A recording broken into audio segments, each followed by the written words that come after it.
இது வரைக்கும் ஆதித்த சரிதத்துல இளவரசர் ஆதித்த கரிகாலரை பார்க்கணும் அப்படின்ற நோக்கத்துக்காகவே பராந்தக தேவி மன்னரான சுந்தர சோழர்கிட்ட அனுமதி வாங்கிக்கிட்டு தஞ்சாவூர்ல இருந்து கிளம்பி காஞ்சிபுரத்துக்கு வந்தாங்க. அப்படி வந்தவங்க வழியில தன்னுடைய மகனை பத்தி இந்த நாட்டு மக்கள் என்னென்னலாம் நினைக்கிறாங்கன்னு சொல்லிட்டு தெரிஞ்சுக்கணும் அப்படின்ற ஆர்வத்துல மாறு வேஷத்துல காஞ்சிபுரத்துக்குள்ள போறாங்க. அப்படி போனவங்க ஏகாம்பரேஸ்வரர் கோவில்ல ஒரு அழகான பொண்ணு இறைவனை நோக்கி மனம் உருகி பதிகங்களை பாடுறத அவங்க கேக்குறாங்க.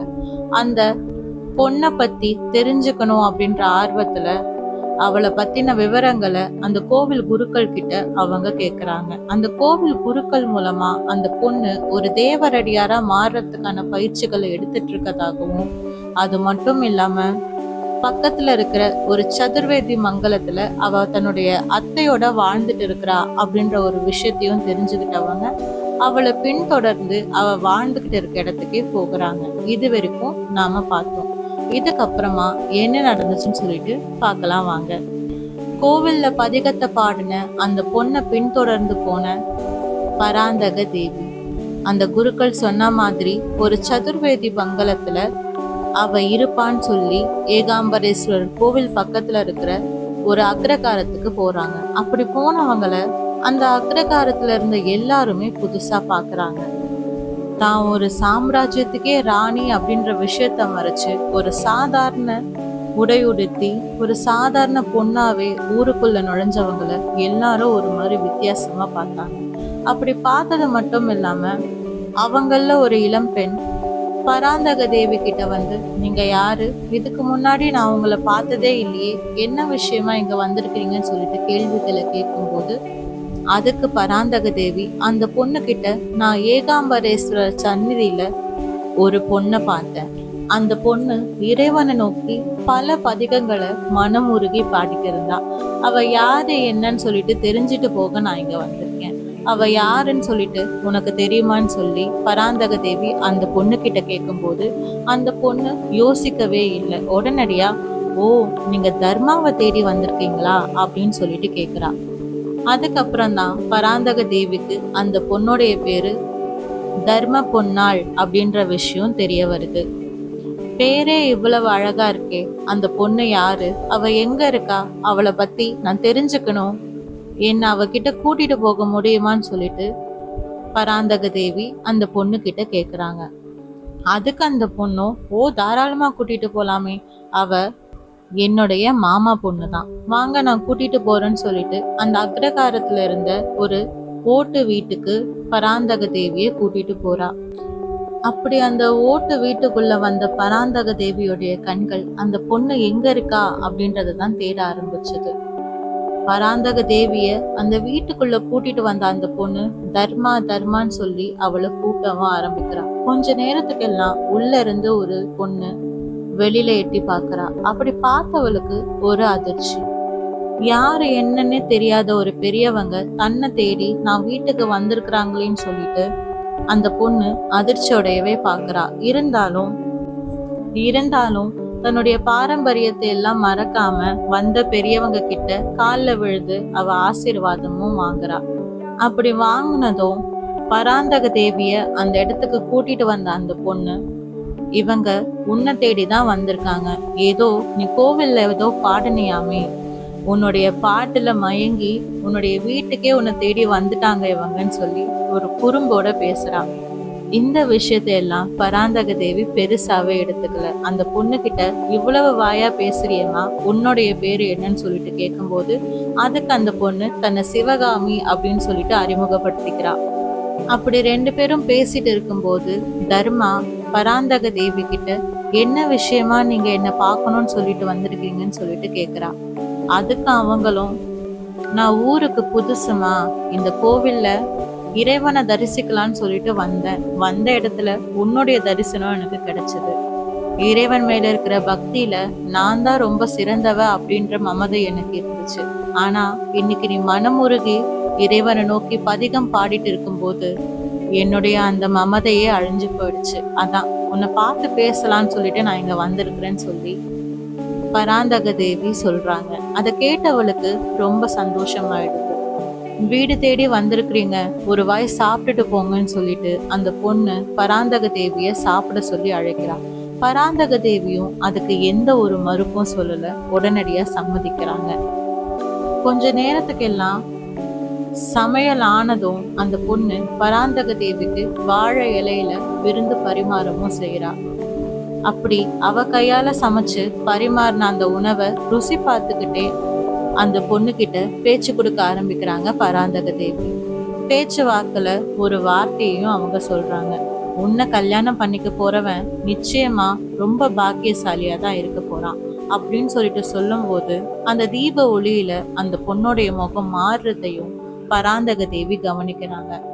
அப்படி கவனிச்சது மட்டும் இல்லாம அத ஒரு குறிப்பாவும் தன்னுடைய மனசுல பதிவேத்திக்கிறாங்க பராந்தக தேவி. அதோட அவங்க நிறுத்தாம, என்னம்மா கல்யாணத்தை பத்தி பேசின உடனே உனக்கு வெக்கம் வந்துருச்சா அப்படின்னு சொல்லிட்டு திரும்ப திரும்ப அதை பத்தியே அவங்க பேசுறாங்க. இத கேட்க கேட்க அவளுடைய மனசும் சரி முகமும் சரி மாற ஆரம்பிக்குது. ஏதோ ஒரு இனம் புரியாத ஒரு ஏக்கம் அவளுடைய முகத்துல குடி வருது. இதை எல்லாத்தையும் பார்த்த சிவகாமி பராந்தக தேவி கிட்ட, தயவு செய்து இத பத்தி நீங்க பேச வேணாம், அவளால கல்யாணம் பண்ணிக்க முடியாது, அவ ஒரு தேவரடியாரா மாற போறா, இவளுடைய அத்தைக்கு மட்டும் யாராவது இவளுடைய கல்யாணத்தை பத்தி பேச்செடுத்தாங்கன்ற விஷயம் தெரிய வந்தாலே போதும், நிச்சயமா அதோடைய தண்டனைய பாவம் இந்த பொண்ணுதான் அனுபவிக்கணும். அதனால தயவு செய்து இவளுடைய கல்யாணத்தை பத்தி மட்டும் பேசாதீங்க. அந்த கடவுளை தான் இவ ஒவ்வொரு நாளும் மனமுருகி பிரார்த்திக்கிறா. ஆனா என்ன பலன்? அந்த கடவுளால இவளுக்கு திருமண பாக்கியத்தை கொடுக்கவே முடியல அப்படின்னு சொல்லிட்டு சிவகாமி பேசும்போது தர்மா சிவகாமிய அமைதியாக சொல்லி சைகை காட்டுறா. இதை எல்லாத்தையும் பராந்தக தேவி அமைதியா கேட்டுட்டு இருக்காங்க. அப்படி அவங்க கேட்டுக்கிட்டே அவ கொடுத்த உணவை சாப்பிட்டு முடிச்சதும் அந்த இடத்துல யாரோ ஒருத்தவங்களுடைய நிழல் தெரியுது. அது யாருன்னு சொல்லிட்டு பராந்தக தேவி கவனிக்கும் போது ஒரு வயசான பெண்மணி அந்த கூடத்துக்கு வராங்க. வந்தவங்க யார், அது நம்ம வீட்டுல புதுசான்னு சொல்லிட்டு பராந்தக தேவிய ஒரு பார்வை பாக்குறாங்க. ஆனா ஒரு வார்த்தை கூட நீங்க யாரு என்னன்னு சொல்லிட்டு அவங்க வாயவே திறக்கல. அவங்க என்ன ஏதுன்னு சொல்லிட்டு கேட்கலன்னா கூட சிவகாமி அந்த பெரியம்மா கிட்ட, பெரியம்மா இவங்க வேற ஒரு ஊர்ல இருந்து வழிபோக்கா இங்க வந்தாங்க, வந்த இடத்துல தர்மாவை ஏகாம்பரேஸ்வரர் கோவில்ல பார்த்திருக்காங்க, அதனால அவ யாரு என்னன்னு சொல்லிட்டு தெரிஞ்சுக்கிறதுக்காக வீட்டுக்கு வந்திருக்காங்க அப்படின்னு சொல்லிட்டு எல்லா விவரங்களையும் சிவகாமி சொல்றா. இத கேட்டதும் அந்த வயசான பெண்மணியை பார்த்து கை கூப்பி வணக்கம் தெரிவிக்கிறாங்க பராந்தக தேவி.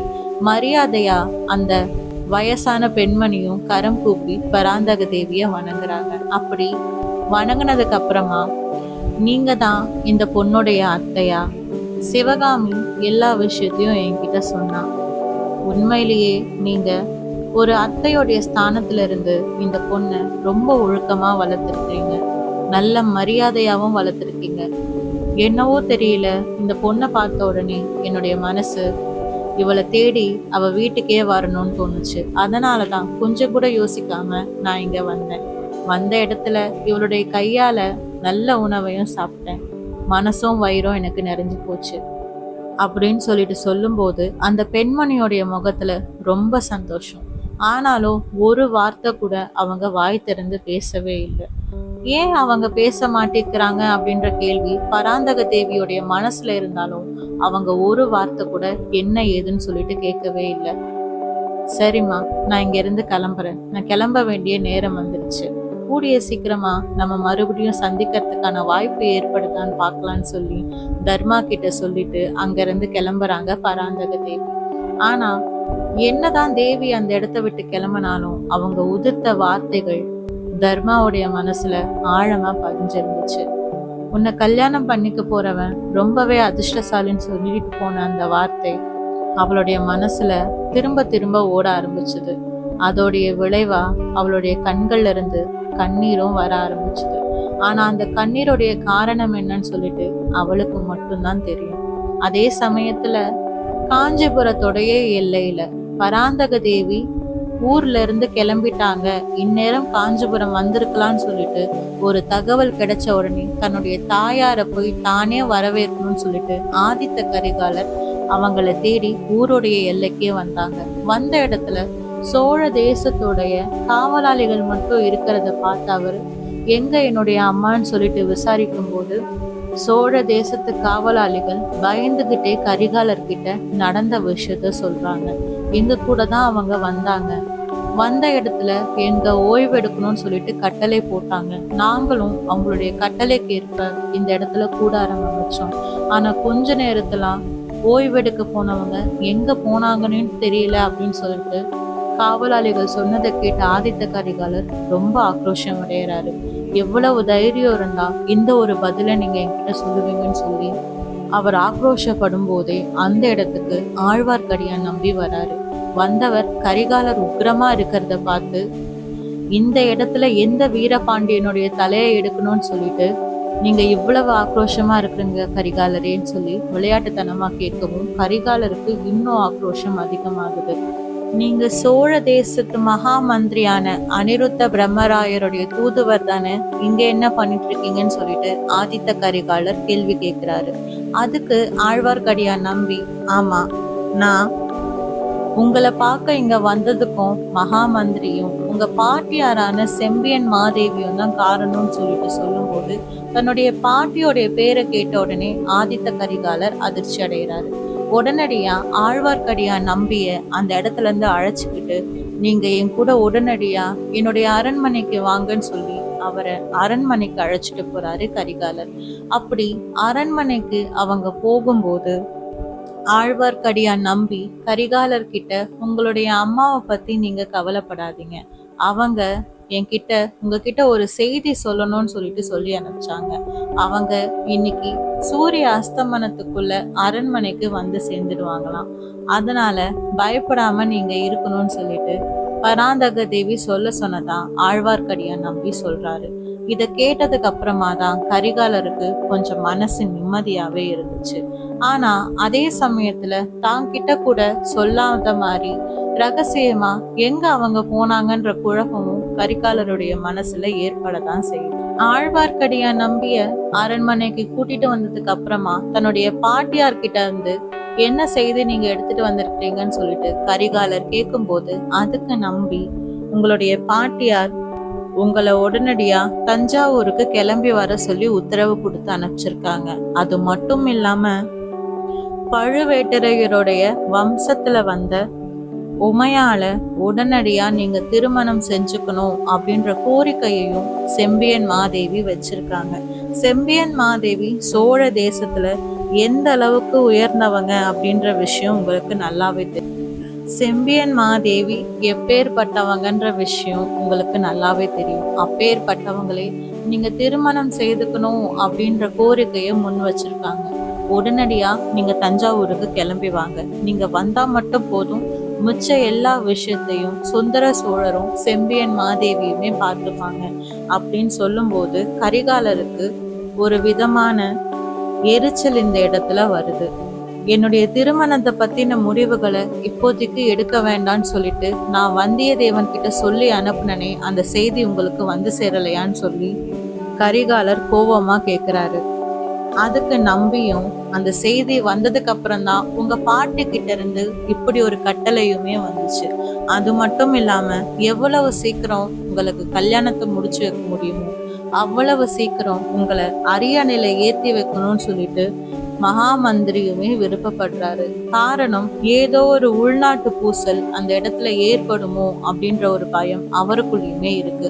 அதனால நீங்க இந்த இடத்த விட்டு கிளம்பி தஞ்சாவூருக்கு போறதுதான் எல்லா குழப்பத்துக்கும் ஒரு முடிவு கொடுக்கும்னு சொல்லிட்டு நானுமே நம்புறேன். அதனாலதான் இந்த செய்தி எல்லாத்தையும் தாங்கிட்டு நானுமே இங்க வந்திருக்கிறேன்னு சொல்லி நம்பி சொல்றாரு. இத கேட்ட ஆதித்த கரிகாலர் வாய் விட்டு சிரிக்கிறாரு. என்ன உள்நாட்டு குழப்பம் வந்துட போதுன்னு சொல்லி மகா மந்திரி தன்னுடைய முதன்மை தூதுவனை இந்த ஆதித்த கரிகாலனுடைய இல்லம் தேடி அனுப்பிச்சிருக்காரு. அரியணை என்னுடைய சித்தப்பாவான மதுராந்தகருக்கு போகணும்னு சொல்லிட்டு மக்கள் முழக்கமிடுறாங்களா, அதனாலதான் மந்திரியும் பயந்து போய் உங்களை அனுப்பிச்சிருக்காரா? அப்படி சோழ தேசத்துக்கு உரிய மன்னன் மதுராந்தகனா இருந்தா அந்த அரியணைய அவங்களுக்கே கொடுக்கறதுல என்ன தயக்கம் ஏற்பட போகுது? எனக்கு இந்த காஞ்சிபுரம் மண்ணு போதும். நான் காலம் முழுக்க இங்கேயே இருக்கணும்னு சொல்லிட்டு ஆசைப்படுறேன்.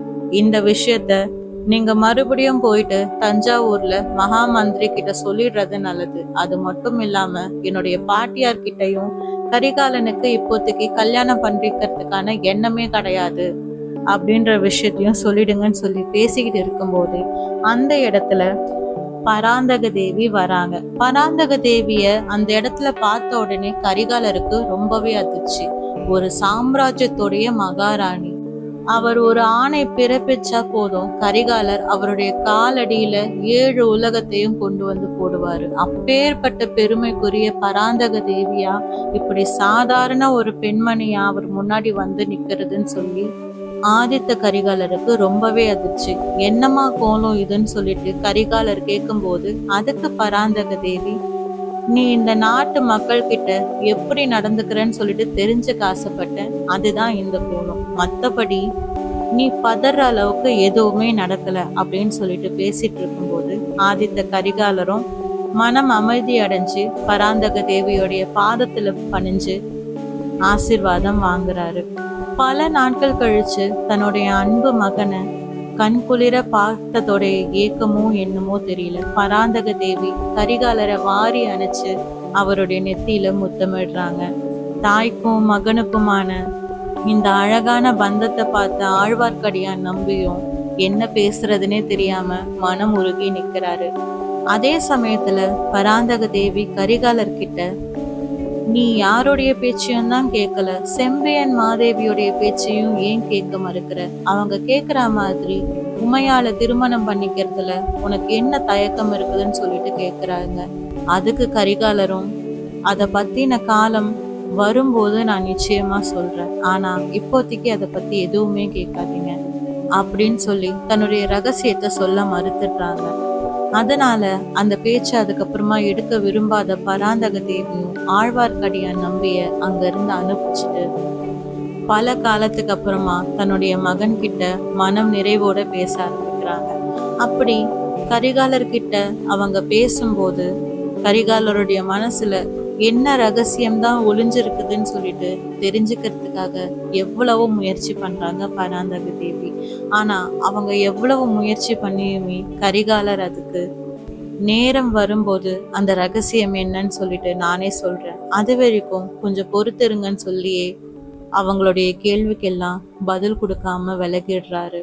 அதுக்கப்புறமும் தன்னுடைய மகனை வற்புறுத்த விரும்பாத பராந்தக தேவி அந்த இடத்த விட்டு அமைதியா கிளம்பிடுறாங்க.